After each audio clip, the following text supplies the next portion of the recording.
জীবনের সঙ্গী যদি ভালো হয় তাহলে মনে হয় পৃথিবীটা যেন স্বর্গ, আর জীবন সঙ্গী যদি খারাপ হয় পৃথিবীটা হয়ে যায় পুরো নরকের মতন। বন্ধুরা, আজকে আমি আলোচনা করব মেয়েরা পরক্রিয়া করে তার বিভিন্ন ধরনের কারণ আছে। নমস্কার, আমি ইমাকুলতা আবার চলে এলাম আপনাদের মাঝখানে। আপনারা কেমন আছেন? আশা করছি ভালো।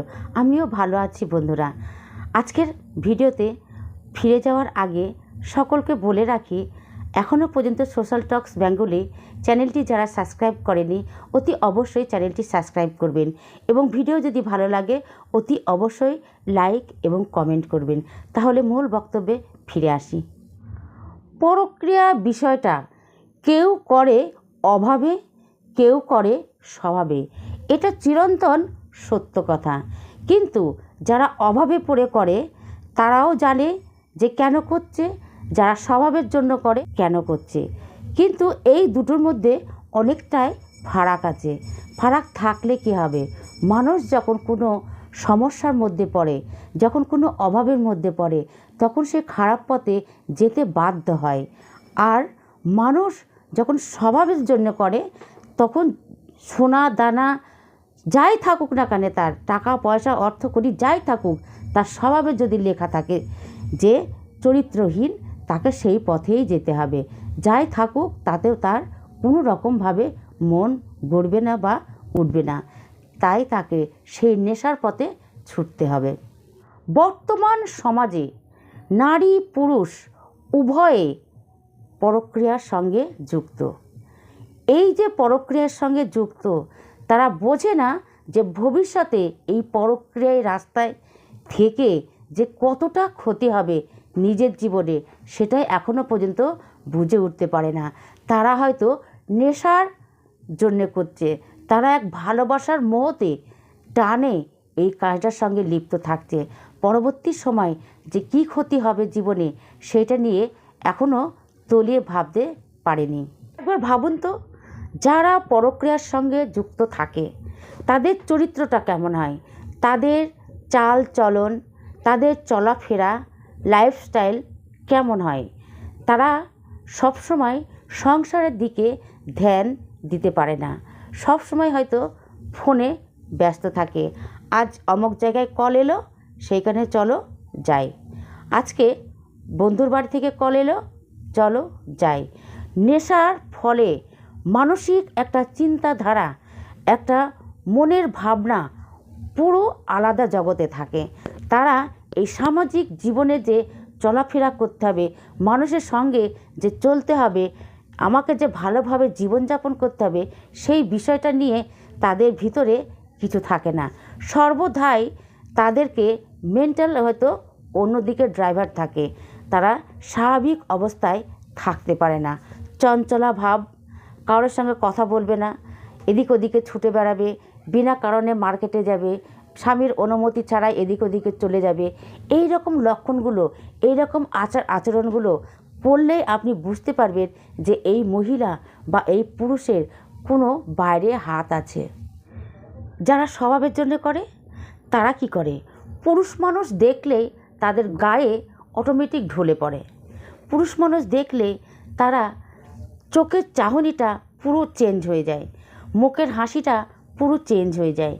তাদের চোখে বলে কথা, তাদের মুখে বলে কথা, তারা উচ্চারণ যদি নাও করে, চোখের ইঙ্গিত ইশারাতে তারা বুঝতে পারে যে মেয়েটা কি বলতে চাইছে, কি ছেলেটা কি বলতে চাইছে। এতে থেকেই তো বোঝা যায় যে এর চরিত্রটা কেমন। মানুষের মুখটা হচ্ছে মানুষের বিবেক বা আয়না। মানুষের মুখ দেখলে মানুষকে অতি সহজেই বুঝতে পারা যায় যে এর ভিতরে কি আছে, এ কেমন ধরনের মানুষ, কীরকম প্রকৃতির হতে পারে। মানুষের মুখ মানুষের পরিচয় দিয়ে দেয়। মেয়েদের রূপচর্চার একটা পরিবর্তন চলে আসে, মানুষের মানবিকতার একটা পরিবর্তন চলে আসে, মনের দিক থেকে একটা চেঞ্জ চলে আসে। সংসার তো তারা করতে চায় না, ছেলে মেয়েদের তারা কোনো রকমে দেখতে পারে না। যত পারবে ছেলে মেয়ের সঙ্গে দূরে থাকার চেষ্টা করবে, পরিবারের সঙ্গে দূরে থাকার চেষ্টা করবে। চাকরি করার নামে অন্য জায়গায় গিয়ে কোনো পতিতালয়ে যাবে, কোনো ভাড়া বাড়িতে যাবে, কোনো বন্ধুর সঙ্গে যাবে, এই রকম তারা রিলেশনে থাকবে এবং পরক্রিয়ার সঙ্গে যুক্ত থাকবে। মানুষ মনে করবে, বাড়ির লোক মনে করবে তারা হয়তো চাকরির ক্ষেত্রে বাইরে গেছে, কিন্তু না, তারা চাকরি করতে বাইরে যায়নি, তারা ওই পরক্রিয়ার চাকরি করতে গিয়েছে, তারা ওই পরক্রিয়ার জন্য কাজ করতে গিয়েছে। বাড়িতে এসে বলবে আমরা এই কোম্পানিতে চাকরি করি, ওই কোম্পানিতে চাকরি করি, নিজেকে খুব বাহবা বলে দাবি করে। কিন্তু না, যদি খতিয়ে দেখা হয় তাহলে বুঝতে পারা যাবে তার চাকরির রহস্যটা কোন জায়গায়। এই সব আচরণগুলো মানুষকে অনুভব করতে হয়, দেখতে হয়, তাহলে বুঝতে পারা যাবে যে এর মধ্যে কি আছে, ভালো দিক না মন্দ দিক। বন্ধুরা, পরক্রিয়া কাজটা খুব একটা যে ভালো জিনিস তা নয়, একেবারেই ভালো জিনিস নয়, কারণ এতে থেকে অনেক পাপ আমাদের জীবনের মধ্যে চলে আসে।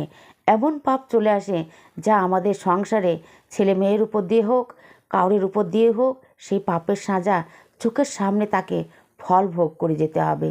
পাপ এমন জিনিস, পাপ বাপকে ছাড়ে না। তাই পাপ কাজ থেকে সর্বদাই দূরে থাকার চেষ্টা করতে হবে।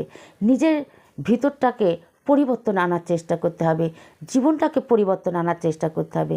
কেন আমি ওই রকম পাপের কাজে থাকবো, পরক্রিয়ার সঙ্গে যুক্ত থাকবো? একজনের সঙ্গে যখন আমি যুক্ত থাকছি তারও পরিবারটা তো নষ্ট হচ্ছে, আমার পরিবারও নষ্ট হচ্ছে। তাহলে এই রকম কাজে না থাকলে কি নয়? এই রকম কাজ থেকে সর্বদাই সচেতন থাকতে হবে যে দূরে থাকতে হবে। আমরা কারোর উপরে কোনো রকমভাবে এই রকম পরক্রিয়ার সঙ্গে যুক্ত না থাকতে পারি, এই রকম মনোভাব নিয়ে চলাফেরা করতে হবে। কিছু কিছু মানুষ আছে, কিছু কিছু মহিলা, কিছু কিছু পুরুষ আছে অভাবের জন্যে করে। সংসারের স্বামী সঙ্গ দেয় না, টাকা পয়সা দেয় না, বাচ্চা কাচ্চা নিয়ে কীভাবে সংসার চালাবে, তখন হয়তো কোনো পরপুরুষের সঙ্গে বাজে প্রস্তাবে তার প্রস্তাব দিয়ে দেয়। বন্ধুরা, অভাব হলে, অর্থকড়ির টান পড়লে অটোমেটিক মানুষ পরিবর্তন হয়ে যায় খারাপ পথের দিকে, কিন্তু তারা কিন্তু পাপ করে। অভাব হয়েছে তাতে কি, আমি যদি লোকের বাড়ি বাসন ধুয়ে ভাত খাই তবুও আমার দুবেলা অন্ন হয়ে যাবে। আমি যদি লোকের বাড়িতে কাপড় কাচি, বাসন ধুই, কাজ করি, তাহলে আমার দিনপাত চলে যাবে। কিন্তু অতি লোভে আমরা যদি টাকা ভোগ করতে চাই, অতি লোভ করতে চাই, তাহলে নিজের শরীর দিয়ে যদি আমি টাকা ইনকাম করতে চাই, এর মতন বড় পাপ আর কিছু হয় না। পাপ থেকে আমাদের মুক্ত থাকতে হবে, নিজের পরিশ্রম করতে হবে, নিজেকে শ্রম দিতে হবে, কষ্ট করতে হবে, তাহলে আমরা বিপদের মধ্যে, খারাপ পথে আমরা যাব না এবং খারাপ সঙ্গতে আমরা যাব না। বন্ধুরা, সচেতনভাবে নিজের জীবনটাকে যাপন করতে হবে, যাতে পরক্রিয়া, আমাদের প্রলোভন আসলেও আমরা পরক্রিয়ার মধ্যে যুক্ত হব না। কোনো রকমভাবে আমরা পরক্রিয়ার সঙ্গে সম্পর্ক রাখবই না, এটা আমাদের প্রতিজ্ঞা করতে হবে। পরক্রিয়া এমন একটা খারাপ পাপ যা ভবিষ্যতে আপনার মৃত্যু যন্ত্রণাকালে এই পরক্রিয়া, এই পাপ আবার আপনার সামনে হাজির হবে। আপনার গায়ে পোকা হবে, আপনার গায়ে ঘা হবে, আপনার গায়ে অনেক কিছু রোগ দেখা দেবে। এইগুলো হচ্ছে ওই পরক্রিয়া পাপের ফল। বন্ধুরা, পরক্রিয়া থেকে দূরে থাকার চেষ্টা করুন। সমাজে এভেলেবেল এখন পরক্রিয়া চক্রান্ত চলছে, এই চক্রান্তর ফাঁদ থেকে প্রত্যেকে বার হয়ে আসুন। সবাই সাধারণভাবে জীবনযাপন করুন, পরিশ্রম করুন। কঠোর পরিশ্রম করলে ভাতের অভাব হবে না, কঠোর পরিশ্রম করলে ছেলে মেয়ে মানুষ করার কোনো সমস্যা হবে না, সবাই ভালোভাবে জীবনযাপন করতে পারবে। তাই পাপের পথে না গিয়ে, পরক্রিয়ার সঙ্গে যুক্ত না থেকে নিজেকে সংযত রাখতে হবে এবং সচেতন থাকতে হবে। বন্ধুরা, আজকের ভিডিও আপনাদের কেমন লাগলো? যদি ভালো লাগে অতি অবশ্যই ভিডিওতে লাইক এবং কমেন্ট করবেন। তাহলে পরবর্তী ভিডিওতে আবার দেখা হবে। আজকের মতন তাহলে রাখছি। সকলকে আমার ধন্যবাদ।